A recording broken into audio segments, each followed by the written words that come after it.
When we were first reading Abigail, it was just clear from the start that that was one of the things that was this, like, the feature of what was cool about it, is that you had this really confident, really tense heist movie, and it collides with a monster movie. And I think for us, not only was that kind of a flavor we hadn't seen before, but we'd never really done a heist movie before. And so it was really, I think, creatively exciting for us to kind of do our version of that specific genre and then kind of slip into something that I think we're more familiar and maybe more comfortable with, which is just like the monster gore fest, and keeping both of those things alive, the crime movie, the heist movie, the monster movie at all times. That balance, I think, is what was so, it was one of the biggest challenges, but I think at the end of the day is really the identity of the movie.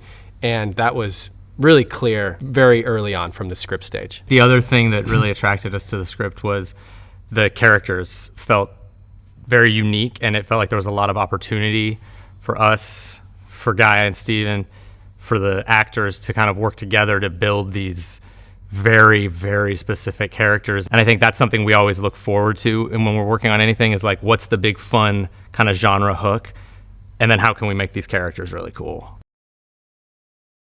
Early on, we had a lot of conversations about, well, how are we going to handle the mythology and the lore behind vampires? And I mean, there is a version of this script that you could set in any time period. You know, for us, there was an opportunity to not only modernize what a vampire is, but also set the movie in a way that the characters themselves within the film are aware of the other vampire movies and the other bits of vampire lore that exist. And I think that was a really fun opportunity for us to kind of take all of the rules, the things that you know, maybe the things that you don't know, have the characters unpack them and have a conversation about them in the movie itself, and then totally flip those things on their head. We also got to kind of learn the lore and the rules of our movie with the characters as they figure it out. So it's not like, we really wanted to make sure we didn't have like a big rule dump. An exposition. Yeah, a big expositional scene where then you work from there. We were like, cool,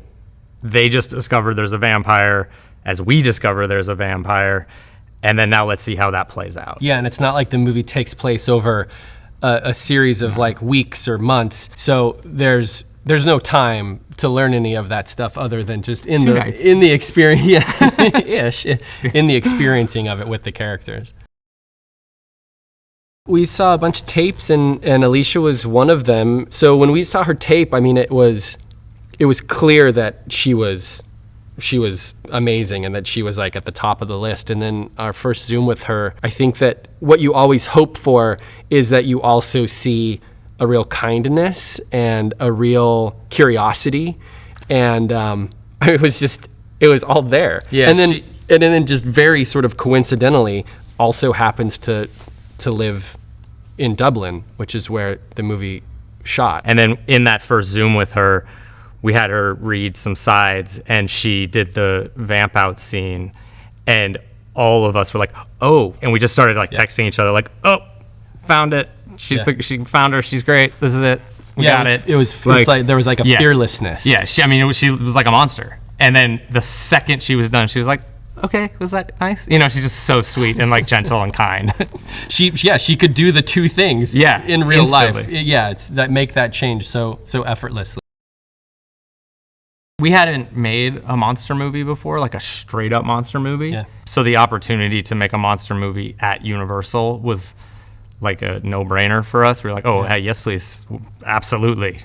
Let's do it. I mean, I think the fun of making scary movies in general for us is just that it's make-believe on like the highest, craziest level. There's just a lot of really weird, fun, tactile stuff that you get to do when you're making a horror movie. And I think we're just obsessed with that process. Like we really love the making of that. And then I think on an emotional level, there's just so much fun in getting to explore really earnest emotional things under the veneer of this sort of heightened, ballerina vampire, wacky, kind of crazy world. And I think for us, it's about making the hard things in our lives a little bit more palatable, right? To be able to explore all of these kind of dark corners of who we are in a way that is is really fun and is cathartic. And I think that for us, the sort of balance of those things, that you're making a movie about really serious things